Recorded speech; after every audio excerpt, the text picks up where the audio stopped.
बच्चों आज हम थर्मोडायनेमिक्स लेके आ गए हैं। आज थर्मोडायनेमिक्स का स्टडी करते हैं। आज इसका लेक्चर 1 होगा। तो ये चैप्टर 11-12 के बच्चों के लिए बहुत इंपॉर्टेंट होगा, और जो बच्चे आगे नीट और आईटी का एग्जाम देने जा रहे हैं उनके लिए और भी इंपॉर्टेंट है। तो बेसिक लेवल से हम ये स्टार्ट करेंगे। तो आज लेक्चर 1 होगा, यानी फर्स्ट क्लास होगा थर्मोडायनेमिक्स का। और फिर हम आगे और भी इसका लेक्चर का वीडियो आपके यूट्यूब पे डालेंगे, तो आप लोग इसको कंटिन्यूअसली स्टडी कर सकते हैं और चैप्टर को स्ट्रांग बना सकते हैं। तो जो आज हम पढ़ेंगे वो सबसे पहले हम ये पढ़ेंगे कि थर्मोडायनेमिक्स में पढ़ते क्या है, थर्मोडायनेमिक्स है क्या। एक्चुअली थर्मोडायनेमिक्स दो वर्ड से मिलके बना हुआ है। थर्मोडायनेमिक्स दो वर्ड से मिलके बना हुआ है। क्या क्या? एक तो थर्म है, जिसका मतलब हो जाएगा हीट, और दूसरा है डायनेमिक्स, जिसका मतलब होगा मूवमेंट।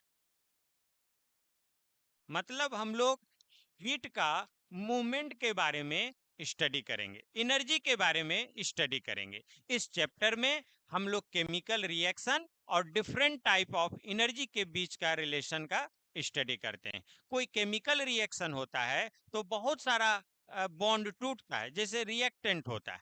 अब रिएक्टेंट में बहुत सारा बॉन्ड टूटता है, तो इसमें एनर्जी रिक्वायर्ड होता है, हीट रिक्वायर्ड होता है, इसमें हीट लगेगा, जिससे बहुत सारा बॉन्ड टूटेगा और फिर ये प्रोडक्ट बना देगा।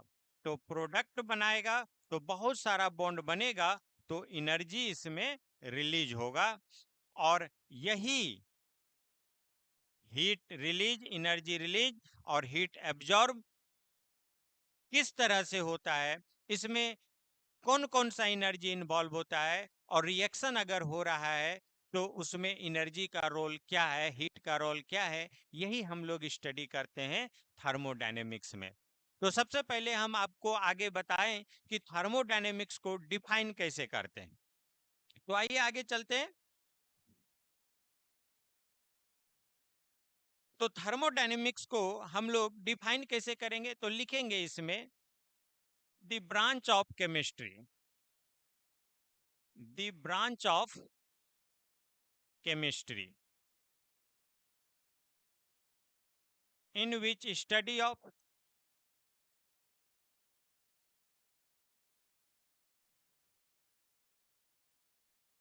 relation between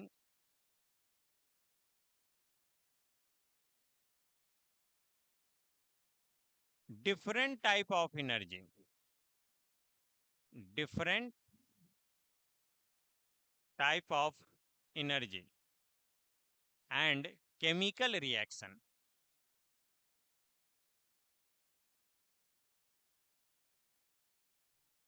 तो क्या लिखा गया?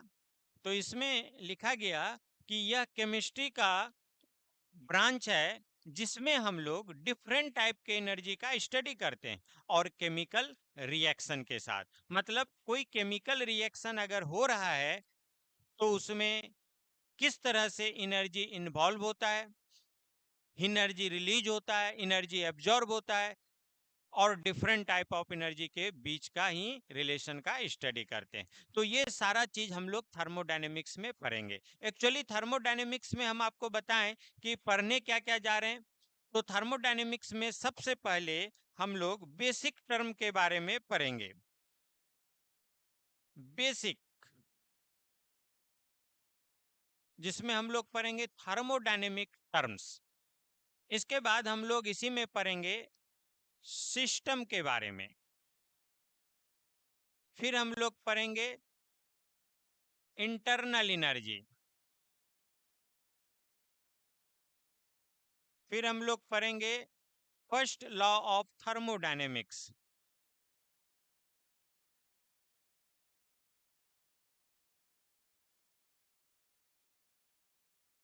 फिर हम लोग पढ़ेंगे इंथाल्पी के बारे में। आगे इसमें heat of reaction, different type of heat के बारे में पढ़ेंगे,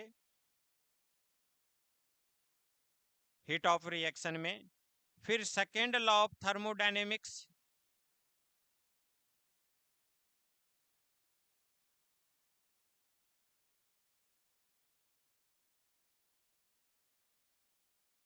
entropy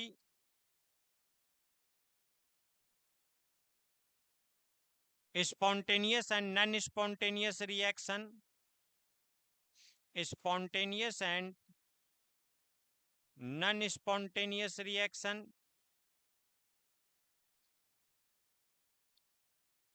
third law of thermodynamics,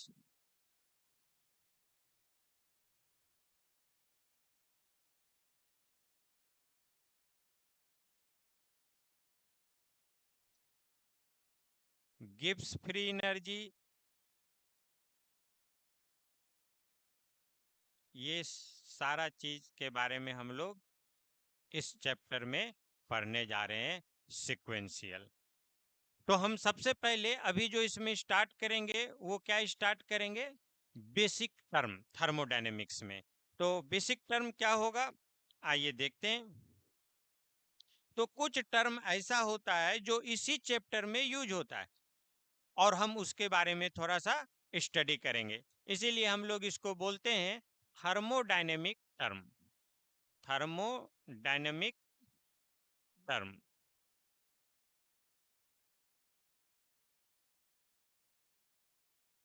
क्या होता है, तो सबसे पहले हम लोग इसमें पढ़ेंगे पाथ। क्या देखेंगे, पाथ क्या होता है। बोलेंगे change in state is called path, जो स्टेट चेंज करता है, change in state is called its path. State जो चेंज करेगा, पोजीशन जिसको हम लोग बोलेंगे सिस्टम का, उसी को क्या बोलेंगे, पाथ। यानी change in state is called its path. जैसे मान लेते हैं कि इस तरह से एक ग्राफ लेते हैं, इधर प्रेशर इंक्रीज कर रहा है, इधर वॉल्यूम इंक्रीज कर रहा है। अब एक पॉइंट है, ये पोजीशन हो गया, ये पॉइंट 1 से इस तरह से पॉइंट 2 पे जा रहा है, तो हम लोग बोलेंगे स्टेट चेंज कर रहा है। क्या हो जाएगा, स्टेट चेंज कर रहा है, और एक इस तरह से डायरेक्ट चला जाएगा। तो ये हो गया स्टेट 1 और ये हो गया स्टेट 2, स्टेट 1 और ये हो गया state 2। Path, change in state, ये जो स्टेट चेंज कर रहा है इसी को हम लोग क्या बोलते हैं, पाथ। दूसरा, अब बात आती है कि स्टेट क्या होता है। यहाँ पर लिखा है ना चेंज इन स्टेट, तो स्टेट क्या है, तो हम लोग यही देखेंगे। स्टेट ये पोजीशन होता है, यही जो पोजीशन है इसी को हम लोग क्या बोलेंगे, स्टेट। हाँ, तो यहाँ पर लिखेंगे position of system, position of system where thermodynamic properties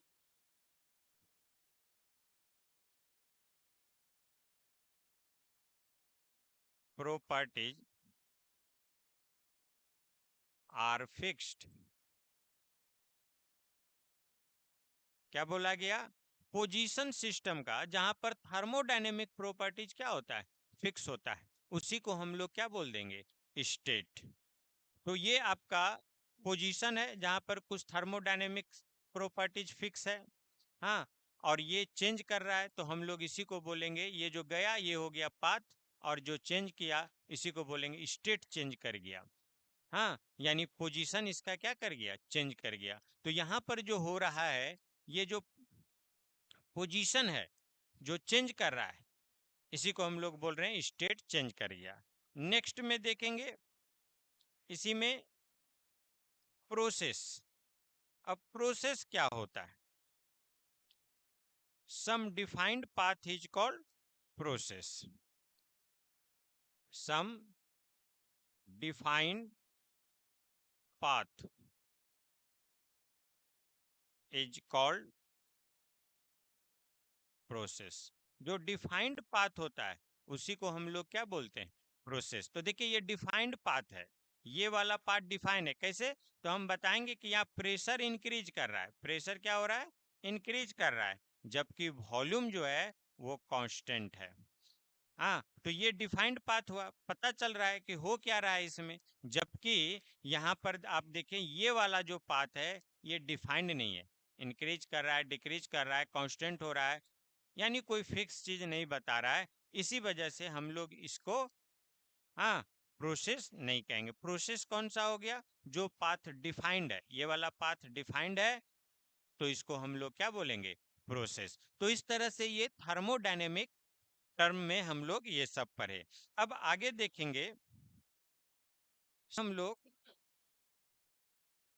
system. अब बात आती है सिस्टम क्या होता है, तो हम लोग बोलेंगे द पार्ट ऑफ यूनिवर्स, ये यूनिवर्स का पार्ट है, the part of universe which is isolated from real or imaginary, real or imaginary boundary. Part of system which is isolated from real or imaginary boundary is called system.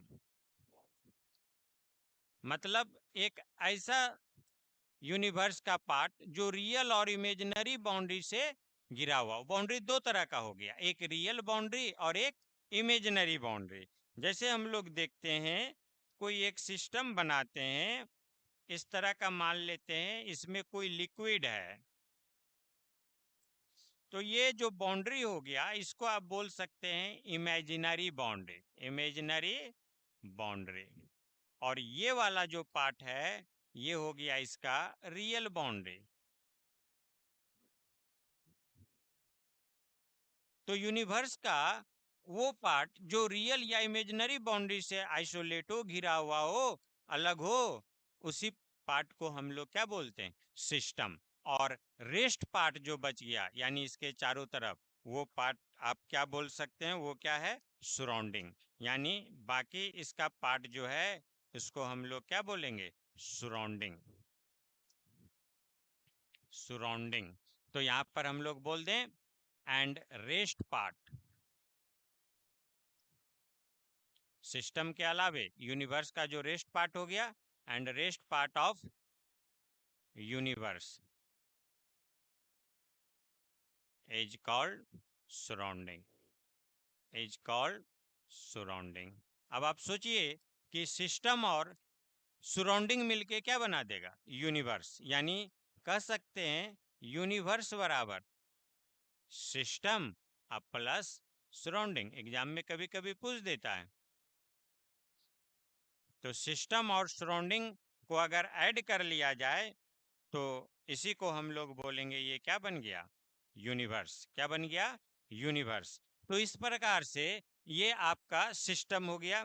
आगे अब हम लोग देखेंगे types of system. System का कितना types हो रहा है? तो सिस्टम का टोटल कितना टाइप्स हो जाएगा? तीन। हम लोग तीन टाइप्स पढ़ेंगे, जिसमें सबसे पहला हम लोग पढ़ेंगे आइसोलेटेड सिस्टम। आइसोलेटेड सिस्टम नाम ही है आइसोलेटेड। इसमें क्या हो जाएगा? एक सिस्टम होगा जो रियल और इमेजिनरी बाउंड्री से घिरा हुआ होगा, बट वो बाउंड्री जो होगा वो इंसुलेटेड होगा, मतलब एनर्जी का एक्सचेंज नहीं होगा। और वो बाउंड्री सील्ड भी होगा, तो उससे मैटर भी एक्सचेंज नहीं करेगा। किसके बीच में? सिस्टम और सराउंडिंग के बीच में। हम नेक्स्ट पेज में चलते हैं। यानी आइसोलेटेड सिस्टम जो हो गया,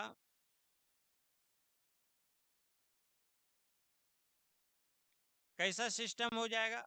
लिखेंगे बाउंड्री जिसका सील्ड होगा,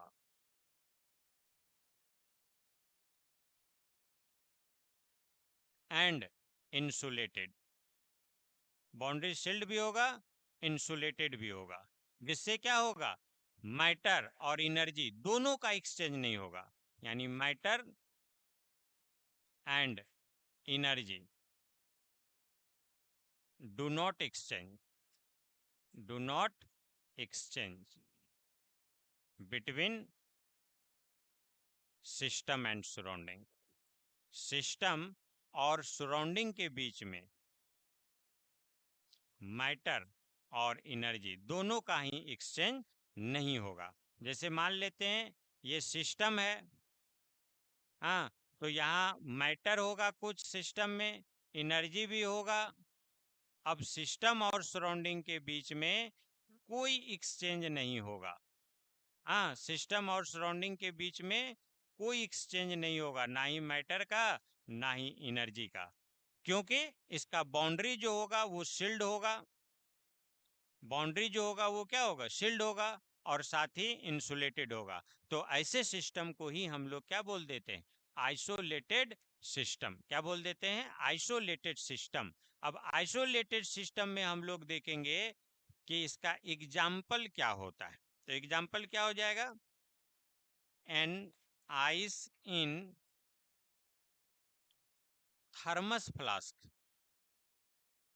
थर्मस फ्लास्क, एक आइस को अगर हम लोग थर्मस फ्लास्क में रखते हैं, एक आइस को हम लोग अगर थर्मस फ्लास्क में रखते हैं, तो वो एग्जाम्पल किसका हो जाएगा, आइसोलेटेड सिस्टम का।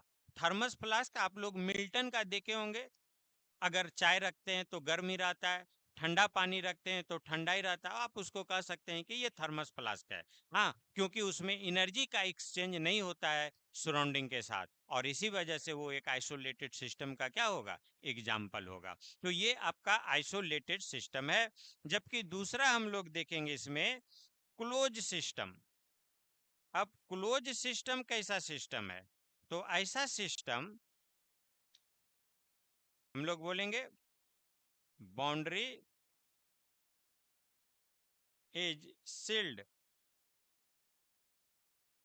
but not insulated। मतलब बाउंड्री तो सील्ड होगा लेकिन इंसुलेटेड नहीं होगा। अगर बाउंड्री सील्ड होगा और इंसुलेटेड नहीं होगा तो उसमें क्या होगा, बाउंड्री सील्ड है, इंसुलेटेड नहीं है, मतलब एनर्जी का एक्सचेंज होगा लेकिन मैटर का एक्सचेंज नहीं होगा। हम लोग क्या बोलेंगे, matter does not exchange. Matter does not exchange while energy exchange, जबकि एनर्जी क्या करेगा, एक्सचेंज करेगा between system and surrounding. System and surrounding, हाँ, मतलब हम लोग इस तरह से अगर इसमें ले लें सिस्टम, तो बाउंड्री जो है वो क्या है, शील्ड है, मैटर का एक्सचेंज नहीं करेगा। मैटर सिस्टम और सराउंडिंग के बीच में एक्सचेंज नहीं करेगा, लेकिन एनर्जी सिस्टम और सराउंडिंग के बीच में एक्सचेंज करेगा। और इसीलिए हम लोग बोलेंगे कि ये क्या है, क्लोज सिस्टम है। और इसका एग्जाम्पल क्या हो जाएगा, an ice in close beaker. एक आइस को जब हम क्लोज बीकर में रखते हैं, क्या लिख लेंगे इसमें, an ice in close beaker. इसी में यहाँ पर लिख लेते हैं एग्जाम्पल में, an ice in close beaker. An ice in close beaker, जो एक आइस क्लोज बीकर में होगा, ये एग्जाम्पल होगा क्लोज सिस्टम का। तो इस प्रकार से हम तीसरा सिस्टम देखें, सिस्टम 3 देखेंगे, और वो हो जाएगा ओपन सिस्टम। ओपन सिस्टम क्या हो जाएगा, तो ऐसा सिस्टम जिसमें बाउंड्री ना सील्ड होगा ना इंसुलेटेड होगा, और इसमें मैटर और एनर्जी दोनों ही एक्सचेंज करता है। क्या लिखेंगे, boundary neither sealed nor insulated. Boundary ना सील्ड होगा ना इंसुलेटेड होगा, इसमें होगा क्या, matter and energy both exchange. Matter और एनर्जी दोनों ही एक्सचेंज करेगा, किसके बीच में, सिस्टम और सराउंडिंग के बीच में। जैसे इस तरह से हम लोग लेते हैं तो ये ना इसका सील्ड रहेगा और ना ही ये इंसुलेटेड रहेगा, यानी मैटर भी एक्सचेंज करेगा और एनर्जी भी क्या करेगा, एक्सचेंज करेगा। और एग्जाम्पल में क्या हो जाएगा, तो हम लोग लिखेंगे an ice in open beaker. एक आइस को अगर ओपन बीकर में रखें तो इसका मैटर भी क्या करेगा, एक्सचेंज कर जाएगा और एनर्जी तो एक्सचेंज करेगा ही सराउंडिंग के साथ। इस प्रकार से ये तीन तरह का सिस्टम हम लोग देखे। कौन कौन सा, फिर से रिपीट कर दे तो आइसोलेटेड सिस्टम, क्लोज सिस्टम और ओपन सिस्टम। अब हम लोग पढ़ेंगे प्रॉपर्टीज ऑफ सिस्टम। तो देखते हैं प्रॉपर्टीज ऑफ सिस्टम। सिस्टम का प्रॉपर्टी क्या हो जाएगा, तो सबसे पहले हम लोग इसमें पढ़ेंगे एक्सटेंसिव प्रॉपर्टी। एक्सटेंसिव प्रॉपर्टी, इसके साथ साथ ही हम लोग इधर पढ़ लेते हैं इंटेंसिव प्रॉपर्टी। दोनों एक दूसरे में डिफरेंस रहेगा तो हम लोग साथ साथ पढ़ लेंगे। इंटेंसिव प्रॉपर्टी, इंटेंसिव प्रॉपर्टी, तो एक हो गया एक्सटेंसिव और दूसरा क्या हो गया, इंटेंसिव। तो एक्सटेंसिव प्रॉपर्टी क्या होता है, इसको हम लोग बोलते हैं mass dependent property. Mass dependent property, ये एक ऐसा प्रॉपर्टी है जो मास पे डिपेंड करेगा, यानी अमाउंट ऑफ सबस्टांस अगर चेंज कर जाए तो प्रॉपर्टीज भी चेंज कर जाएगा। जबकि इंटेंसिव प्रॉपर्टी जो होता है इसमें हम लोग बोलते हैं मास इंडिपेंडेंट होता है। मास पे डिपेंड नहीं करता, अमाउंट पे डिपेंड नहीं करता, मास इंडिपेंडेंट प्रॉपर्टी। हाँ, अब यहाँ पर आप देखेंगे मास डिपेंडेंट प्रॉपर्टी है, यानी ये मास पे डिपेंड करेगा, सिस्टम के साइज पे डिपेंड करेगा। जैसे इंथाल्पी, इंट्रोपी, जबकि ये जो हो जाएगा टेम्परेचर, डेंसिटी इसका एग्जांपल होगा।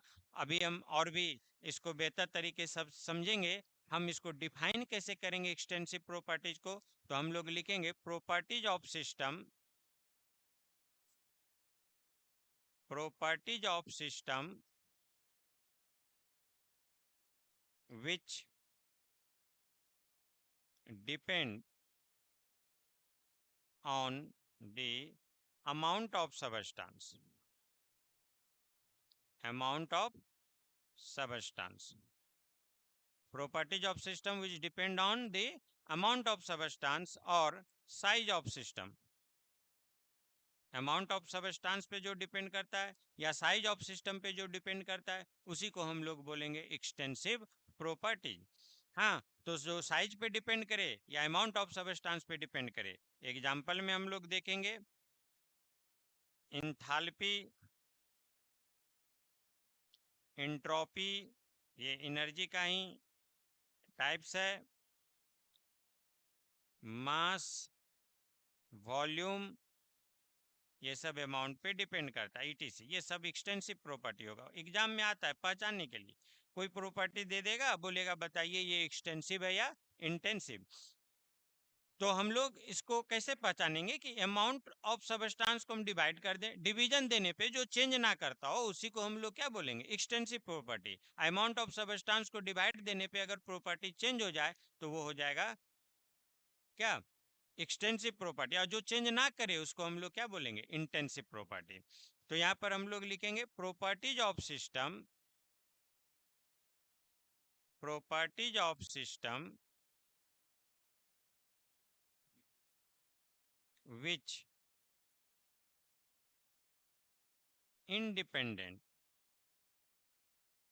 या not depend on amount of substance, amount of substance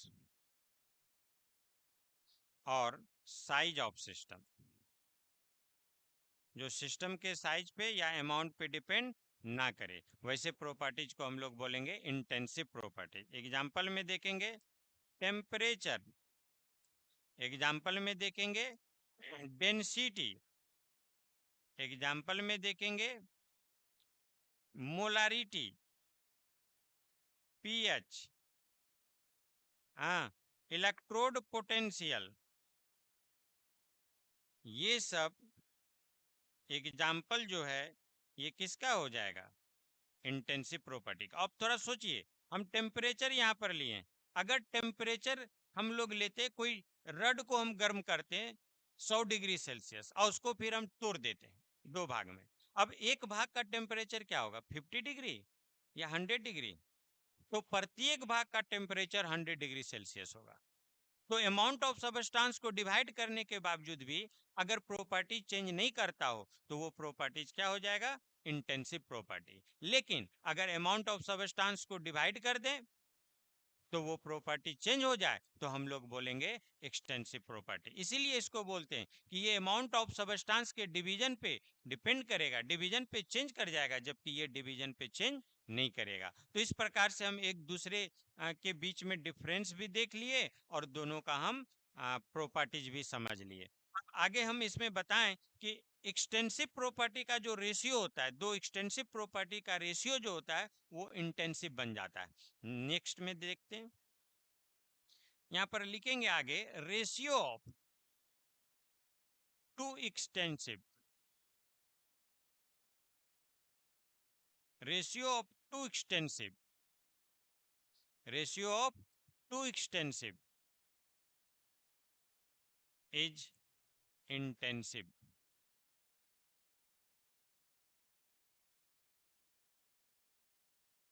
दो एक्सटेंसिव का रेशियो जो होता है वो इंटेंसिव बना देता है। एग्जाम्पल देखेंगे, जैसे मास and volume, mass and volume are two extensive property, are two extensive property। मास और वॉल्यूम जो है वो दो एक्सटेंसिव प्रॉपर्टी है और इसका रेशियो जब लेंगे तो ये इंटेंसिव बना देगा। तो रेशियो लेते हैं हम लोग, ratio of mass and volume, mass and volume, mass and volume का रेशियो क्या हो जाएगा, इज डेंसिटी।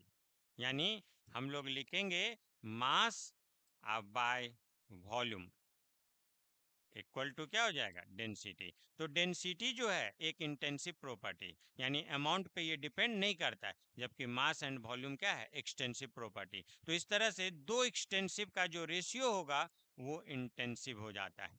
तो इस प्रकार से भी हम लोग एक्सटेंसिव और इंटेंसिव में डिफरेंस देखते हैं या एक दूसरे से अलग करते हैं, पहचानते हैं कि कौन सा एक्सटेंसिव प्रॉपर्टी है और कौन सा इंटेंसिव। तो इसका नेक्स्ट प्रॉपर्टीज हम लोग देखेंगे और वो हो जाएगा आपका स्टेट फंक्शन। तीसरा में स्टेट फंक्शन,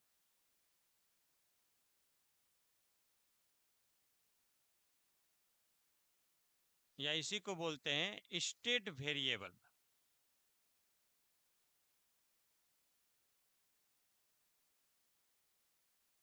और चौथा हो जाएगा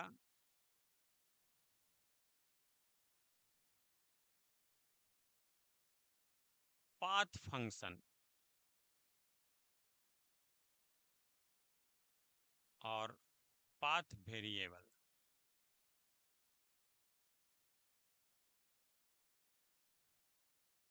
तो पाथ फंक्शन और पाथ वेरिएबल और स्टेट फंक्शन, तो ये दोनों एक दूसरे के कंपेरेबल होता है। तो हम लोग देखेंगे स्टेट फंक्शन प्रॉपर्टीज का कौन सा सिस्टम है, तो ऐसा प्रॉपर्टीज का सिस्टम जो सिर्फ इनिशियल और फाइनल पे डिपेंड करे।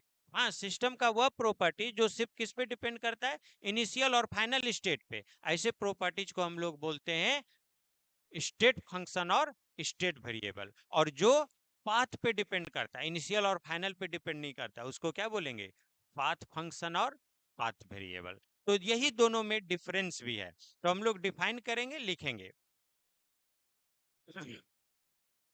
Depend on initial and final state of system. System के इनिशियल और फाइनल स्टेट पे डिपेंड करता है, या इसी को बोलेंगे independent on path. Independent on path, ये पाथ पे क्या होगा, इंडिपेंडेंट होगा। एग्जाम्पल में हम लोग लिख सकते हैं internal energy,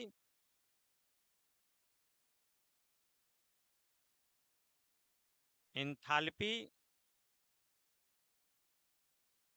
entropy,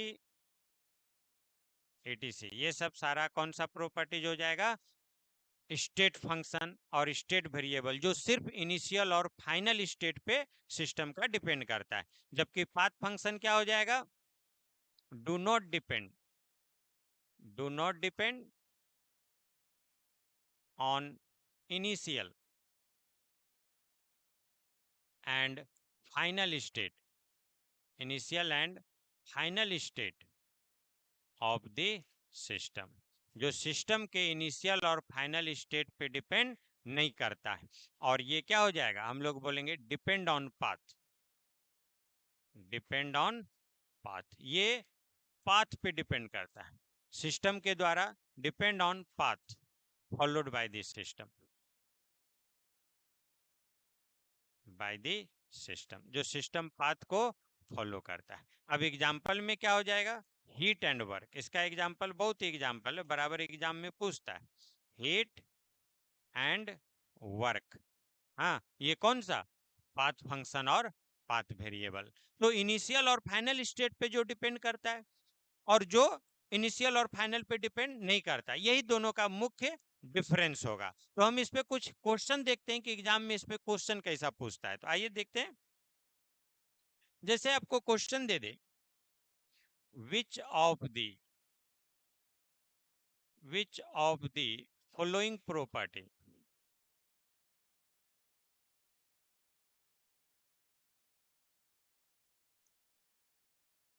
is path function. आपको पूछा जा रहा है इसमें से कौन सा प्रॉपर्टीज सिस्टम का, which of the following properties is path function, किसका प्रॉपर्टी, सिस्टम का। तो इसमें ऑप्शन में आपको दे देगा heat, enthalpy, entropy, free energy, free energy. तो कौन सा हो जाएगा, हीट। हीट ही क्या है, आपका पाथ फंक्शन। अभी बताए, या ऐसा भी क्वेश्चन दे देगा which of the following property of system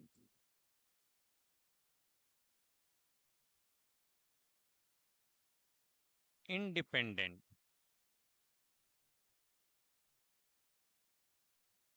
on path, जो पाथ पर इंडिपेंडेंट होता है सिस्टम का, वह कौन सा प्रॉपर्टी है। ऑप्शन एक में हीट, बी में वर्क, सी में एंथैल्पी, डी में ऑल। कौन सा हो जाएगा, तो कहता है जो पाथ पे इंडिपेंडेंट हो। हाँ, इंडिपेंडेंट, जो डिपेंड ना करे पाथ पे, तो जो इनिशियल और फाइनल पे डिपेंड करे, यानी जो क्या हो, आपका स्टेट वेरिएबल या स्टेट फंक्शन हो, वो कौन सा हो जाएगा, एंथैल्पी। तो इस तरह से इसमें आपको क्वेश्चन पूछा जाता है, कई बार पूछा गया है, आप इस तरह से बता सकते हैं। और पाथ फंक्शन और पाथ वेरिएबल में यही मेन दो होता है, heat and work.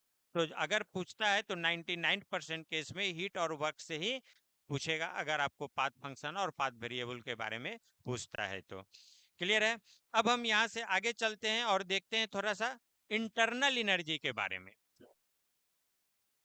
Internal energy, internal energy को किससे डिनोट करते हैं, ई से। होता क्या इंटरनल एनर्जी, तो हम लोग लिखेंगे energy associated, the sum of energy associated, the sum of energy associated on microscopic level of a substance is called internal energy. क्या बोला गया? अगर इंटरनल एनर्जी मतलब माइक्रोस्कोपिक लेवल पे अगर एनर्जी एसोसिएटेड हो, कोई सबस्टांस हो, उसका एक एक पार्टिकल्स का सारा एनर्जी अगर हम लोग सम कर दे, जोड़ दें, तो वो इंटरनल एनर्जी के बराबर हो जाएगा। तो इंटरनल एनर्जी जो हम लोग देखते हैं, अगर कोई पूछे इंटरनल एनर्जी माइक्रोस्कोपिक लेवल, हाँ, तो जैसे कई तरह का एनर्जी होता है, ट्रांसलेशनल एनर्जी, वाइब्रेशनल एनर्जी, हाँ, न्यूक्लियर एनर्जी, हाँ, इस तरह का कई तरह का एनर्जी होता है, बाइंडिंग एनर्जी, etc। सब तरह का एनर्जी का जो जोर होगा उसी को हम लोग बोलते हैं इंटरनल एनर्जी। और आपको बताएं कि इंटरनल एनर्जी जो होता है कभी भी एग्जैक्ट इंटरनल एनर्जी कैलकुलेट नहीं कर सकते, यानी हम लोग लिखेंगे it is impossible, it is impossible to calculate,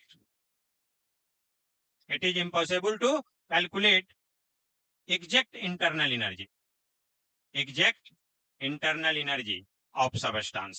किसी भी सबस्टांस का एग्जैक्ट इंटरनल एनर्जी को कैलकुलेट करना क्या है, बहुत ही डिफिकल्ट है। तो डिफिकल्ट है, हम लोग किसी भी सबस्टांस का इंटरनल एनर्जी एग्जैक्ट नहीं कैलकुलेट कर सकते, तो कैलकुलेट क्या कर सकते हैं, हम लोग बोलेंगे change of internal energy, only determine